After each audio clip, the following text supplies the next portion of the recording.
Salut à tous et bienvenue dans une nouvelle vidéo tuto où aujourd'hui nous allons parler de deux vidéoprojecteurs absolument magnifiques, mais l'un il est peut-être un peu plus que l'autre et c'est ça dont on va parler maintenant. D'abord, générique.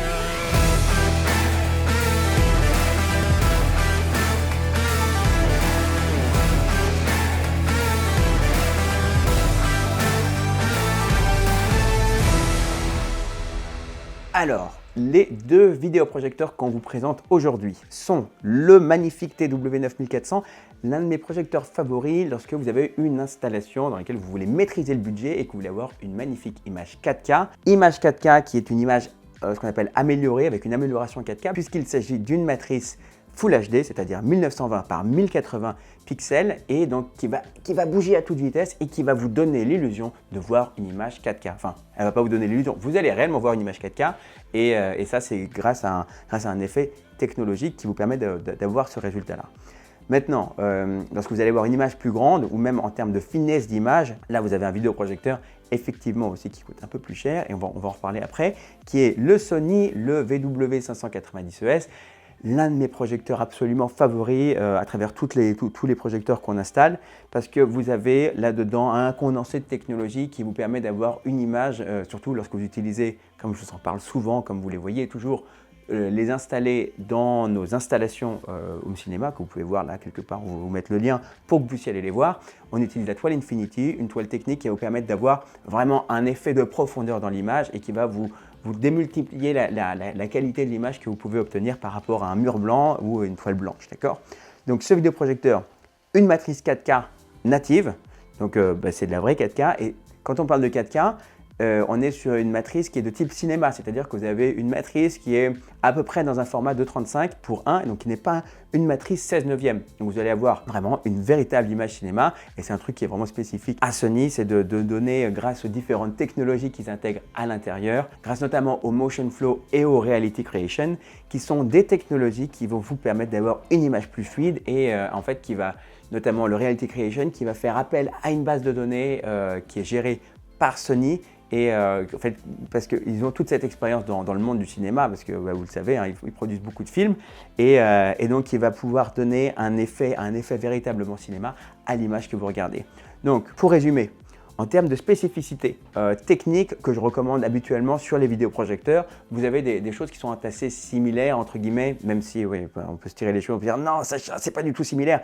Mais les trucs fondamentaux dont je parle à chaque fois, c'est le lens shift. Le lens shift sur ces deux appareils est relativement semblable. Je crois que même l'Epson a un lens shift qui est un petit peu plus ample, mais en tout cas, à partir du moment où vous avez un lens shift qui est motorisé et qui est ample, ça va vous permettre d'avoir une installation qui sera vraiment ultra précise. La motorisation sur celui-là, pour l'utiliser souvent, je sais qu'elle est quand même plus précise que sur l'Epson, c'est-à-dire que vous avez plus de finesse dans les réglages.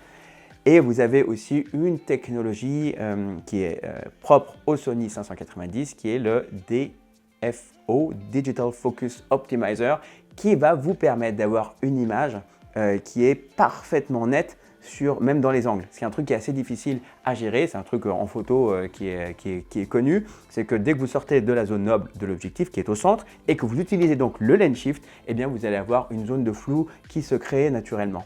Et donc cet effet, le Digital Focus Optimizer, va vous permettre d'avoir une image qui sera parfaitement nette dans tous les coins, même lorsque vous utilisez le lens shift. D'accord? Je ne vais pas vous parler de prix parce que les prix évoluent beaucoup ces derniers temps avec le manque de composants. Donc, vous avez une différence de prix qui est, comme je le dis, assez notoire. Vous avez normalement un modèle, un vidéoprojecteur qui va entre ces deux-là, qui s'appelle le VW290, mais que personnellement, je n'utilise jamais dans nos installations parce qu'il a pas mal de caractéristiques en moins et je trouve que le 290, en comparaison au 590, il y a finalement une différence de prix qui n'est pas si grande que ça. Et donc, ce que je vous dis à chaque fois, lorsqu'on fait des projets ensemble, lorsque vous nous contactez pour qu'on réalise votre installation, que ce soit dans votre salle dédiée ou dans votre salon, eh bien, soit vous prenez le 9400 qui est un super produit, qui est abordable et qui vous permet d'avoir une superbe image 4K, soit vous pouvez passer, vous pouvez vous le permettre et dans ce cas-là, allez-y les yeux fermés, vous passez sur le 590, mais ça ne sert à rien de prendre le 290, surtout quand vous êtes dans un salon parce que la luminosité est limitée. Et ça, c'est moi qui vous le dis, mais voilà, c'est qu'en fait, il y a certaines caractéristiques qui sont volontairement retirées sur le 290 pour créer une montée en gamme sur le 590. Globalement, en termes de dimensions, on a des dimensions qui sont assez similaires. Celui-là est quand même beaucoup plus lourd, hein, je viens de les porter pour les poser sur la table. Le 590, et voilà, c'est vraiment un gros bébé. Certains tests, parce que parfois quand vous nous contactez, vous dites « ouais mais Sacha, j'ai lu sur un test qu'il est très bruyant ». Tous ces projecteurs, tous ces gros projecteurs, même lorsqu'ils sont testés avec donc des outils de mesure, oui, vous allez avoir un projecteur qui est plus bruyant qu'un autre, mais en fait c'est plus qu'il est moins silencieux qu'un autre.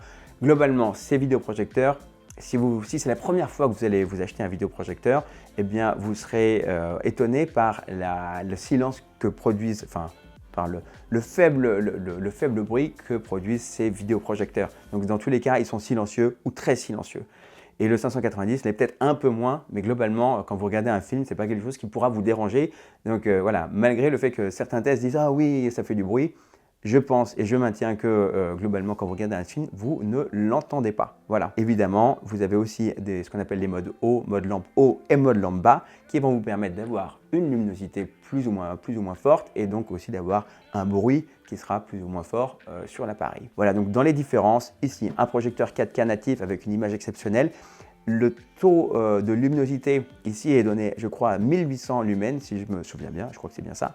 Et ici, on est à 2200 lumens, mais là aussi, dans les faits, on a une luminosité qui est à peu près similaire, parce qu'il faut toujours se méfier sur les données qui sont données par les constructeurs, puisque c'est la manière la plus optimisée. Mais globalement, vous avez une luminosité qui est similaire. La grosse différence, le prix, on est à peu près à 4000 € de différence, donc oui, ça fait un saut, ça fait un grand saut. Mais encore une fois, si vous pouvez vous le permettre, eh bien, allez-y les yeux fermés, ça vaut vraiment la peine. Et si le budget ou par exemple l'utilisation que vous voulez en faire n'en vaut pas la peine, eh bien, vous prenez l'Epson, le TW9400, qui a des caractéristiques qui ne sont pas très éloignées de ce vidéoprojecteur-là. Et qui vous permet de faire une belle économie, peut-être pour dépenser dans autre chose dans votre installation. Voilà. J'espère que ces informations vous ont été utiles dans le choix de votre futur vidéoprojecteur ou dans l'amélioration de votre installation. Si vous aimez nos vidéos, pensez à vous abonner ici. Vous avez là juste en bas un petit bouton, vous activez la cloche, vous nous mettez un pouce et on se retrouve la semaine prochaine avec une prochaine idée lumineuse ou une installation. Allez, bye!